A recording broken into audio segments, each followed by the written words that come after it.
Global Touch.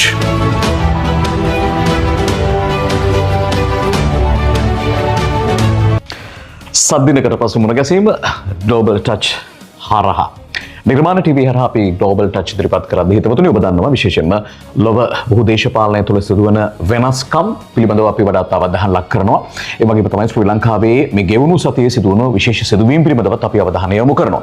හැබැයි අප නිරන්තරයෙන්ම කියන කාරණාවක් තමයි මේ එක් කාරණා පිළිබඳ දීර්ඝ විස්තරවලට අපි යොමු වන්නේ නැතුව ඒ පිළිබඳව යම් සම්පින්දනයක දෙන්න තමයි කැමති. විශේෂයෙන්ම ඔබ මේ නරඹද්දී ඒ හරහා ලොව සහ රටේ සිදුවුනේ මොනවද කියන කාරණාව මිනිත්තු කිහිපයක් තුළ දැනගන්න පුළුවන්කමක් ලැබෙනවා. ඒ තමයි Global Touch පිළිබඳව අපි ඔබට හඳුන්වා දෙන විදිය.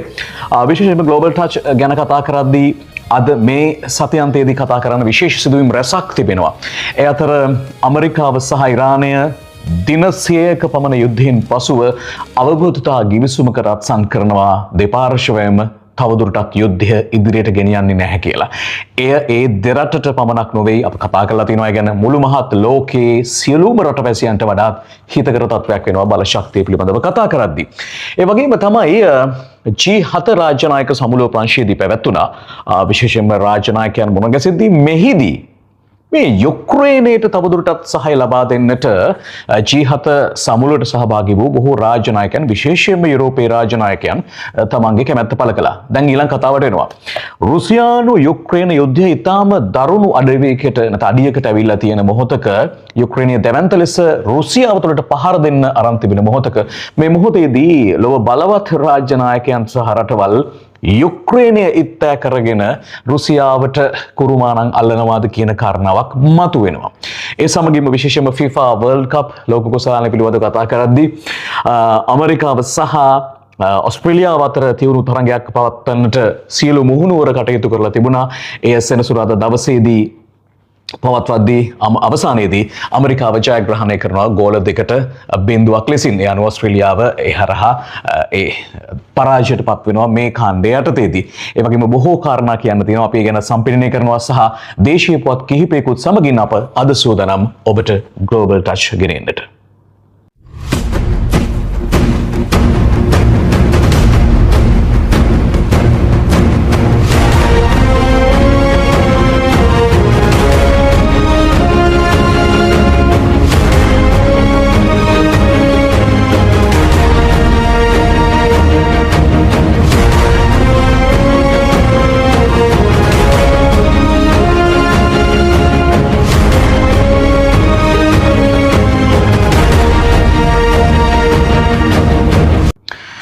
ඇමරිකාව සහ ඉරානය අතර අවබෝධතා ගිවිසුමකට අත්සන් කිරීම මුළු මහත් ලෝකයේ සියලුම මාධ්‍ය වාර්තා කරන්න ගත්තා. ඔබ දන්නවා පෙබරවාරි මාසයේ ඇමරිකාව හිතුමනාපෙට ඉරානයට පහර දෙන්න ගන්නවා ඊශ්‍රායලය සමගින්. මේ විදිහට තමයි මේ යුද්ධය හැවිලෙන්නේ. ඉතින් මේ දින 100ක යුද්ධයක් දින 100 පන්නලා යන යුද්ධයක් බවට පත් වෙනවා. හැබැයි ඇමරිකාව හිතනවා සතියේ මේවර කරන්න. මේ තමයි ඇමරිකානු ඉතිහාසය තුළ ඇමරිකාව පොට වරද්දා ගන්න තැන. ඔවුන් මීට පෙර විශේෂම 60 දශකයේ 70 දශකයේ අගභාගයේදී ඔවුන් කුරුමානං අල්ලනවා විශේෂයෙන්ම වියට්නාමයට ගොඩ බැසලා වියට්නාමය අත්පත් කරගන්න. නමුත් ඔවුන්ගේ ඉතිහාසය තුළ ඔවුන් දෙවන්ත පරාජයකට පත් වෙන අවසානයේදී තමන්ගේ පරාජය බහරගෙන තමන්ගේ රටට යන්න තත්ත්වයක් එදා වියට්නාමේදී වියට්කොන් ගරිල්ලන් සහ දැවැන්ත දරාගැනීමේ හැකියාවක් සහිත ආසියානුවන් වන ඒ වියට්නාම ජාතිකයන් නිසා ඇමරිකානු හමුදාව සිදු වුණා. එය නැවත මේ ඉතිහාසය පනගන්වා ලියන්නට මෙදා මේ ඉරාන ජාතිය හරහා ඉරාන හමුදාව හරහා ඇමරිකාවට සිදු වුණා. මොන භාෂාවෙන් කිව්වත් මොන සංනිවේදන ක්‍රියාමාර්ග ඔස්සේ කිව්වත් මේ තමයි ඇත්ත. හැබැයි ඇමරිකාවේ ජනාධිපතිවරයා ඩොනල්ඩ් ට්‍රම්ප් නිරන්තරයෙන් උත්සාහ කළා මේ අපිට වාසිසහගත ලෙස තමයි අපි හමාර කරගත්තේ කියලා. හැබැයි සැබෑවටම කාරණාව තමයි ඇමරිකාවේ සියලුම කාරණා වාර්තා කරන මාධ්‍ය පවා උදාහරණයක් නිව්යෝර්ක් ටයිම්ස් නිරන්තරයෙන්ම ඇමරිකාවේ මේ පවතින තත්ත්වයන් පිළිබඳව ඉතාම ඉහළින් කතා කරද්දී ඔවුන් පවා පිළිගෙන තිබුණා මේ යුද්ධය Tamanට අවාසිදායක ලෙස තමයි හමාර වුණේ කියලා. ඒ අනුව ලෝකයේ ප්‍රධාන ජනමාධ්‍ය සියල්ලක්ම මෙවර ඉරානයේ දැවැන්ත මිලිටරි ශක්තිය සහ දැවැන්ත දරා ගැනීමේ ශක්තිය සහ ඔවුන්ගේ උපාය මාර්ගය හෝමුස් සමුද්‍ර සන්ධිය වසා දැමීම නිසා ඩොලරේ ආධිපත්‍යයට සමස්ත ලෝකයේ කඩාවටන්නට නැත්නම් සමස්ත ලෝකයේ බලශක්තියට පහර දීම තුල ඇමරිකාව දන ගස්වන්නට ඉරානය සමත් වුණා. විවිධ කතා කියයි සාමාන්‍ය ඉතිහාසය පුරාවට ඔවුන් යම්කිසි ආකාරයක පසුබැසීමකට ලක් වුණොත් ඔවුන් විවිධාකාරයෙන් වෙනත් ආකාරයෙන් උලුප්පා ගන්නට හදනවා ජයග්‍රහණය කියලා. උදාහරණයක් වියට්කම් ගරිල්ලන් හමුවේ වියට්නාමයේ හමුවේ පරාජයට පසුව ඔවුන්ගේ හොලිවුඩ් කර්මාන්තය තුල චිත්‍රපට ගණනාවක් නිෂ්පාදනය වෙනවා ඇමරිකානුවන් ජය ලබන වික්‍රමය ලබන ආකාරයේ සටහන් පිළිඹුවන. උදාහරණයක් Tour of Duty කියන චිත්‍රපටය. මේ සියලු චිත්‍රපට හරහා වුන් කිව්වේ අපි ජයග්‍රහණය කළා කියලා. ඒ වගේ දෙයක් වෙන්න පුළුවන්. හැබැයි සැබෑ වනාහි ඉරානය ජයග්‍රහණය කරනවා. ගිවිසුම ප්‍රකාරව නැත්නම් MOU එක ප්‍රකාරව ගිවිසුමේ 14ක් වගන්ති ඇතුළත් වෙනවා. ඒ අනුව ඉරානයට තවදුරටත් පහර දෙන්නේ නැහැ කියන නිගමනය කියමනෙහි තිබෙනවා. ඒ වගේම තමයි ඉරානයට තමන්ගේ ඉන්ධන අලෙවි කිරීමට පනවා තිබූ සම්බාධක සියල්ල ඉවත් කරන්න ඇමරිකාව කැමති වෙනවා. එය ඉතාම විශිෂ්ට ජයග්‍රහණයක් ඉරානය ලබන. මොකද තෙල් අපනයනය කරන රටවල් අතර ප්‍රධාන ධාරාවේ රටවල් 10 අතර එක් රටක් බවට ඉරානය පත් වෙනවා. ඒ වගේම තමයි ඔවුන්ගේ යටිතල පහසුකම් සහ විනාශ වූ සියලු ආර්ථික තත්ත්වයන් නැවත ගොඩනගන්නට ඩොලර් බිලියන 300ක මූල්‍ය ආධාර ක්‍රමවේදයක් සකසන්නටත් යම් එකගතාවයකට එනවා. ඉතින් මෙවැනි සියලු දේ හරහා හෝමුස් සමුද්‍ර සන්ධිය විවෘත කරන ආවක ඒ ගමනාගමන අවහිරතා ඉවත් කරන්න කැමති වෙනවා. මේ ආදී වශයෙන් අවසානයේදී ඉරානය සහ ඇමරිකාව අතර අත්සන් තබන මේ අවබෝධතා ගිවිසුමේ නිල අවසාන ගිවිසුම අගෝස්තු මාසයේදී අත්සන් කිරීමට නියමිත වෙන පසුබිමක තමයි මේ සිදුවීම සිදුවන්නේ. ඉරාන ජනාධිපතිවරයා ඉරානයේ පාර්ශ්වයෙන් ගස්සන තබනවා. ඒ වගේම G7 සමුළුවට ප්‍රංශයට සහභාගී වුණ නැත්නම් ප්‍රංශයට ගොස් සිටි ඩොනල්ඩ් ට්‍රම්ප් ජනාධිපතිවරයා තමන්ගේ අස්සන තබනවා. ඒ අනුව ලෝක බලශක්තියට එල්ල වූ ප්‍රබල අභියෝගයෙන් ඒ ආකාරයෙන් නිමාවට පත් වෙනවා. හැබැයි ඊශ්‍රායලයට දැවැන්ත අර්බුදයකට ලක් වෙන තැනක තමයි මේ නවතින්නේ. එවැනි වටපිටාවක් තුළ අවසානයේදී ඉරානය ඇමරිකාව සාම ගිවිසුමකට අත්සන් තැබීම මේ ලෝක දේශපාලනය තුළ ලෝක ජනමාධ්‍ය තුළ පසුගිය සතියේදී දැවැන්ත ලෙස කතා බහට ලක් වුණු ප්‍රවෘත්තියක් බවට පත් වුණා.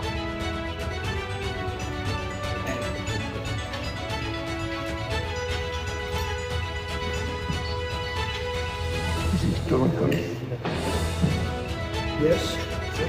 Bravo.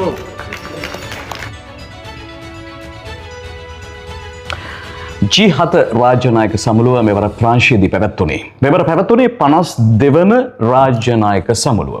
ඉතින් G7 හරහා මුණගැසෙන රාජ්‍යනායකයන් ලෝකයේ සමස්ත දේශපාලනය තුළ වඩාත්ම කතා බහට ලක් වෙන රාජ්‍යනායකයන් බවට පත් වෙනවා. අපි මීට කලින් කතා කළ ප්‍රවෘත්තිය ඉරානය සමග ඇමරිකාව අත්සන් තබන ගිවිසුම ඇමරිකානු පාර්ශවයෙන් ජනාධිපති ඩොනල්ඩ් ට්‍රම්ප් අත්සන් තබන්නේ මේ G7 නැත්නම් G7 සමුළුවේ රාජ්‍යනායක සමුළුව අතරතුර. එය ජනමාධ්‍ය ඉතාම ඉහළින් වාර්තා කළා. ඉතින් ඒත් එක්කම තමයි මේ අවස්ථාවට සහ සම්බන්ධ වෙනවා යුක්‍රේනයේ ජනාධිපතිවරයා ව්ලාදිමිර් සෙලෙන්ස්කී.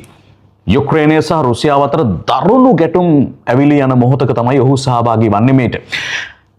මේ හරහා මෙහිදී විශේෂයෙන්ම යුරෝපීය රාජ්‍යනායකයන් තවදුරටත් යුක්‍රේනයට සහාය ලබා දෙන්නට මේ සමුළුව තුලත් කතා බහට ලක් වෙනවා. අපිට පෙනෙන කාරණාවක් තමයි රුසියාවට එරෙහිව යුරෝපය භාවිත කරන අතකොළුවක් බවට යුක්‍රේනය පත් වෙලාද කියලා. මොකද යුක්‍රේනය දැන් මෑත කාලේ ඉනව තමන්ගේ ඩ්‍රෝන ශක්තිය වැඩි කරලා තියෙනවා. ඒක ගැන කතා කරන්න දෙයක් නැහැ. හැබැයි ඔවුන්ට සම්පූර්ණයෙන්ම මේ යුද්ධය අවුරුදු 4ක් තිස්සේ පවත්වාගෙන යන්නට අවශ්‍ය කරන මිලිටරි කේපබිලිටිස් නැත්නම් යුදමය ශක්තිය ලබා දුන්නේ යුරෝපා සංගමය සහ නේටෝව. නේටෝ වනාහි ඇමරිකාව ප්‍රමුඛ යුරෝපීය රටවල්. ඉතින් තවදුරටත් විශේෂයෙන්ම ප්‍රංශය, ජර්මනිය, ස්වීඩනය, නෝර්වේ මේ වගේ රාජ්‍යයන් තවදුරටත් තමන්ගේ මිලිටරි කේපබිලිටිස් නැත්නම් ඔවුන්ගේ හැකියාවන් සහිත විවිධාකාර යුදෝපකරණ මේ පසුගිය කාලෙත් විවිධාකාරයෙන් ලබා දුන්නා. රුසියාව මීට පෙරත් මේ ගැන සඳහන් කළා. ඔබ යුක්‍රේනයට යුද ආධාර ලබා දෙන්නේද? එසේනම් රුසියාවට නැත්නම් අපගේ රට ඔබගේ ඉලක්කයක් විය හැකි. අපගේ රටට ඔබව ඉලක්කයක් විය හැකි කියලා. ඉතින් මෙවැනි තත්ත්වයක් තුලයි G7 රාජ්‍යනායක සමුළුවේ මෝදී අග්‍රාමාත්‍යවරයාත් ඉන්දියාව වෙනුවෙන් සහභාගී වුණා. අප දැක්ක ඇමරිකානු ජනාධිපතිවරයා සමග විශේෂ සාකච්ඡාවක් පැවැත්වුණා. පොඩි කතාවක් කියලා ඉවර කරන්න. මොකද්ද? මෙහිදී ඉතාලි මාධ්‍යයක් මුණ ගැසිලා මාධ්‍ය හමුවේදී ඩොනල්ඩ් ට්‍රම්ප් තවත් පොඩි අර කටින් පනින වචනයක් කියනවා. එහෙදි කියනවා ඉතාලි අග්‍රාමාත්‍යවරිය මෙලෝනි ඇවිටිලි කළා කියලා Tamanට ඡායාරූපයක් ගන්න අවශ්‍යයි කියලා ට්‍රම්ප් මහත්තයත් එක්ක. මේ ගැන ඔහු කියනවා. හැබැයි මේ කතාව ටිකක් නැවතත් මේ ඉතාලිය සහ ඇමරිකාව අතර තිබෙන මේ ඇයි හොඳයි තවත් පළුදු කරන තත්වයකටපත් වෙලා. ඒ ප්‍රකාශයෙන් පසුව ඩොනල්ඩ් ට්‍රම්ප්ගේ මෙලෝනි නැත්නම් ඉතාලි අග්‍රාමාත්‍යවරිය එය සම්පූර්ණයෙන්ම වැරද්දක් කියනට සම්පූර්ණයෙන්ම ප්‍රතික්ෂේප කරමින් මෙන්න මේ වගේ ප්‍රකාශයක් නිකුත් කරනවා. අපි බලමු.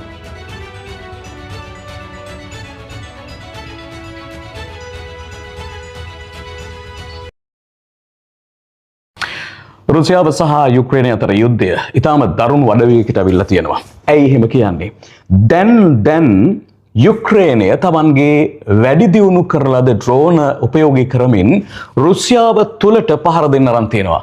ඔවුන් පහර දෙන්නෙත් රුසියාවේ අගනුවර වන මොස්කව් සහ ඔවුන්ගේ තවත් මෙගාපොලිස් සිටි එක වන සෙන්ට් පීටර්ස්බර්ග් නැත්නම් ශාන්ත පීටර්ස්බර්ග් කියන නගරවලට සහ ප්‍රධාන නගරවලට. ඒනොත් ඔවුන් සම්පූර්ණයෙන්ම ඉලක්ක කරමින් යන්නේ බල ශක්ති යටිතල පහසුකම්. මෙන්න මෙයයි පුදුමය කාරණාව. S-400 වගේ ඉතාම දියුණු මිසයිල නාශක පද්ධති තියෙන රටක S-300 වගේ ඉතාම දියුණු මිසයිල නාශක පද්ධති තියෙන රුසියාවටත් මේ ඩ්‍රෝන නවත්වා ගන්න හැකියාවක් නැහැ. පසුගියදා යුක්‍රේනය එදා මෙදා ඉතිහාසයේ දුන් වැඩිම ප්‍රබලම නැත්නම් වැඩිම බරක් දීලා එල්ල කරපු ඩ්‍රෝන ප්‍රහාරය එල්ල කරනවා. ඩ්‍රෝන 600ත් 700ත් අතර සංඛ්‍යාවක් මේ සඳහා ඔවුන් උපයෝගී කරගන්නවා. සම්පූර්ණ මොස්කව්හි පිහිටි ප්‍රධානතම ස්ථානවලට විශේෂයෙන්ම බල ශක්ති ස්ථානවලට තමයි ඔවුන් මෙසේ පහර දෙන්නේ. විශේෂයෙන්ම මෙහිදී සඳහන් කරන්න අවශ්‍යයි රුසියාවේ බල ශක්ති මර්මස්ථාන පිළිබඳව කතා කරද්දී කපොඩ්නියා පිරිපහදුවට ඔවුන් දෙවතාවක්ම එල්ල කරනවා දැවැන්ත ප්‍රහාරයක්. ඒ හරහා මුළු මොස්කව් අහස් තලයේම ඝන දුමින් වැසී යන තත්වයක් බවට පත් වෙනවා. මේ දර්ශන පෙළ ඊට හොඳම සාක්ෂියක්.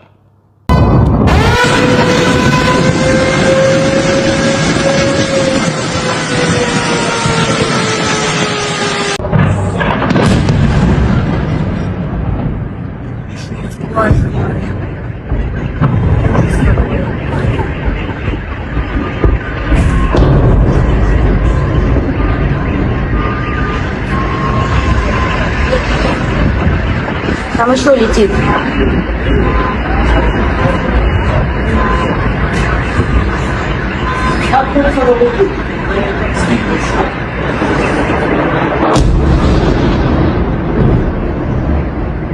Еще.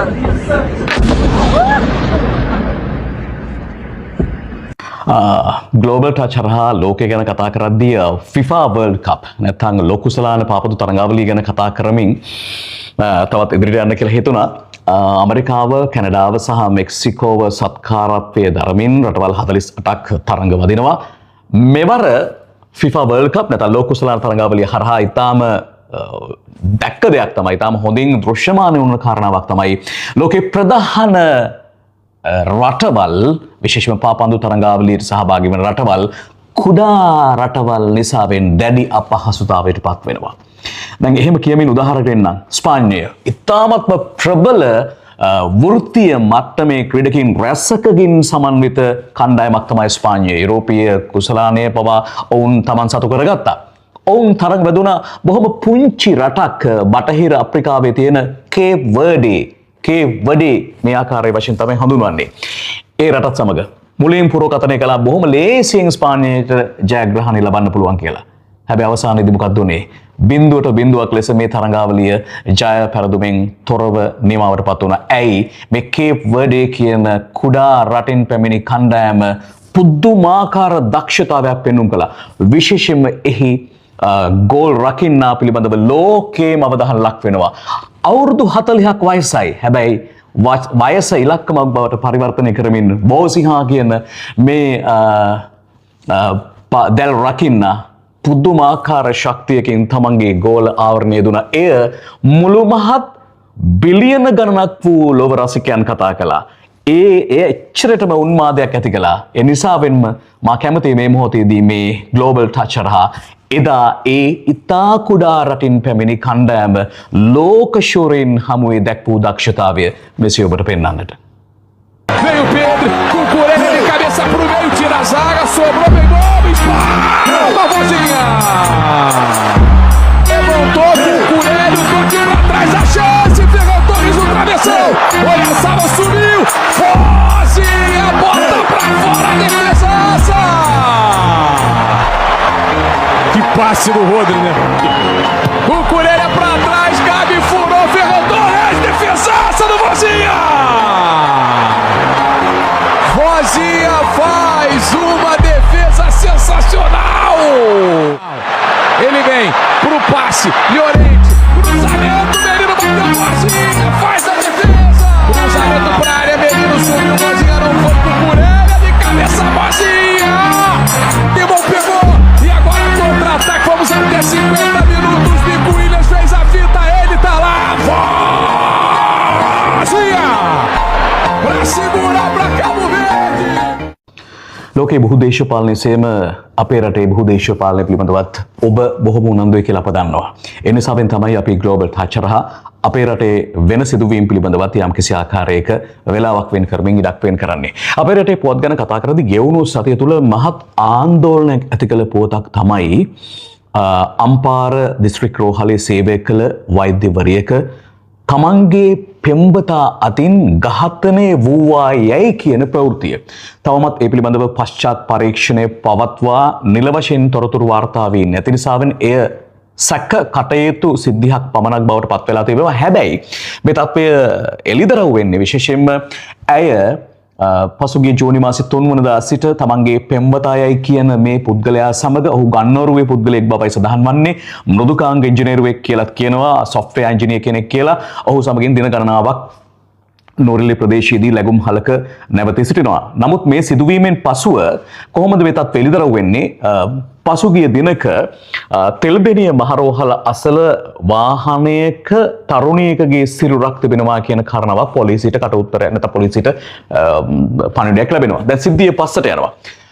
බලපුවාම මේ අදාළ නවාතැන්පොලේ ලැබුම්ගෙන සිටි මේ පුද්ගලයා මේ වෛද්‍යවරියව සිහිසුන්ව සිටි වෛද්‍යවරියව රැගෙන යන ආකාරයක් මේ CCTV දර්ශන හරහා අවසානයේදී හෙළිදරව් වෙනවා.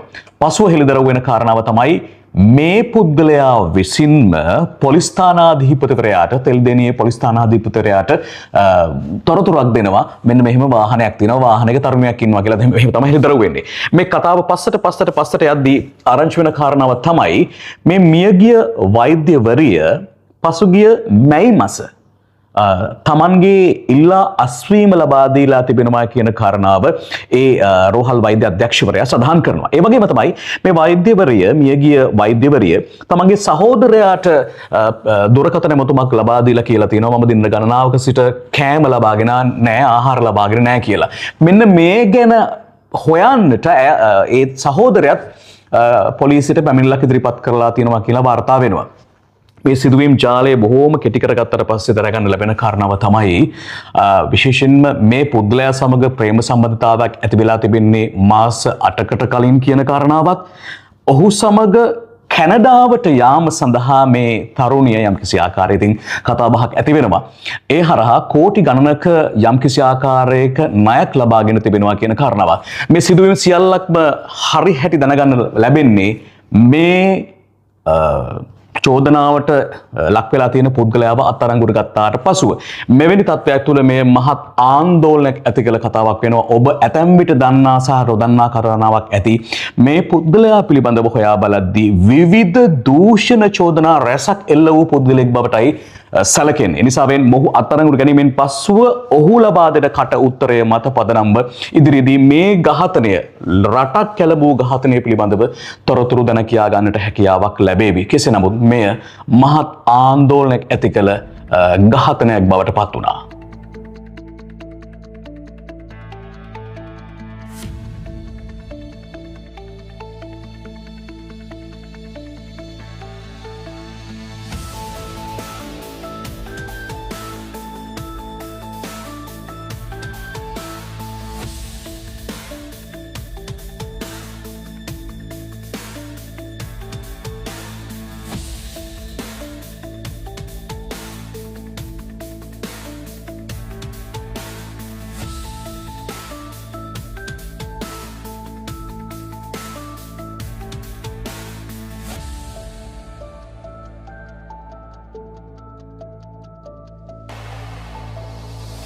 අප ග්ලෝබල් ටච් හරහා මේ විවිධ තොරතුරු වාර්තාකරණය කරද්දී අපි තොරතුරු වාර්තා කිරීම පමණක් සිදු කරනවා.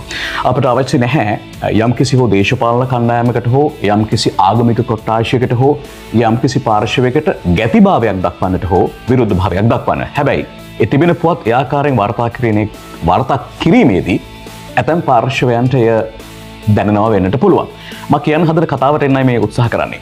පසුගිය කාලේ විශේෂයෙන්ම අපේ රටේ ඇතැම් චීවරධාරීන් නිසාවෙන් බොහෝ කතා බහට ලක් වුණා. උදාහරණයක් අපේ අටමස්ථානාධිපතිව වැඩ විසූ ස්වාමීන් වහන්සේගේ ඒ කාරණාව පිළිබඳව බොහෝ හොඳින්ම දන්නවා. දැන් ඒ තනතුර හොබවන්නේ මිරිසවැටිය චෛත්‍ය අමරාධිකාරී තමයි ස්වාමීන් වහන්සේ තමයි ඒ තනතුර හොබවන්නේ. ඒ කතාව කියද්දි තවත් එවැනි විවිධාකාර කතා අහන්න ලැබෙද්දී මෙන්න මේ පුවත. රත්නපුර දිස්ත්‍රික්කයේ රක්වාන පොලිස් බල ප්‍රදේශයේ සූරියකන්ද කඩමුදුන සිංහරාජ ආරණ්‍ය සේනාසනය ගැන මේ මොහොතේදී මුළු මහත් සබර්ගමෝ පළාතම කතා වෙනවා. රත්නපුර දිස්ත්‍රික්කයේම කතා වෙනවා. ඇයි? මේ ආරණ්‍ය සේනාසනයේ ආරණ්‍ය සේනාසනාධිපතිව වැඩවිසූ චීවරධාරියා විසින් ළමුන් 20ක් පමණ දැඩි ලෙස අපයෝජන ලක් කරලා තිබෙනවා. තවත් චීවරධාරීත් සම්බන්ධයි කියන කාරණාව තමයි මේ මොහොතේදී වාර්තා වෙන්නේ. ඒත් සමගින්ම මේ සිදුවීම සම්බන්ධයෙන් රක්වාන පොලිස් ස්ථානාධිපතිවරයා දක්වන ඊටම මන්දගාමී හැසිරීම පිළිබඳවත් විශේෂයෙන්ම මාධ්‍යවේදීන් ප්‍රාදේශීය මාධ්‍යවේදීන් කතා කරනවා. ආනන්ද විජේපාල මම හිතන්නේ විශේෂ අමාත්‍යවරයාට දැඩි ලෙස මේ මොහොතේදී මේ සිදුවීම් සම්බන්ධයෙන් මැදිහත වන්නට සිදුවේවි. මේ සිදුවීම හරහා මේ යම්කිසි ආකාරයක අනුරාධපුර සිද්ධියත් එක්ක බාලවයස්කාර දියණියක් අපයෝජන ලක් වෙලා දැඩි ලෙස කතා බහට ලක් වෙන පසුබිමක් තුලයි මේ කාරණාව අහන්න ලැබෙන්නේ. ඇතැම් විට ඇතැම් තැනකදී කියුණා මේ පුංචි දරුවන් අවුරුදු 10ට අඩු සාමණේර ස්වාමින් වහන්සේලා 40ක පමණ පිරිසක් කියලා දැඩි ලෙස අපයෝජන ලක් වුණා කියන කාරණාව තමයි කියන්නේ. මේ හරහා කියවන බොහෝ කාරණා තියෙනවා. විශේෂයෙන්ම වින්දිත පාර්ශවයන්ගේ මව්පියන්ට බලපෑම් මෙල්ල කිරීම, නීති ආධිපත්‍යයට මොවුන් නතුවීම වැළැක්වීමට ගන්නා වූ විවිධ වෙට්ටු, ඒ වචනෙන්ම කියන්න මේ වගේ දේවල් අහන්න ලැබෙනවා. මේ හරහා ශාසනයට වන අගතියට කවුද වග කියන්නේ?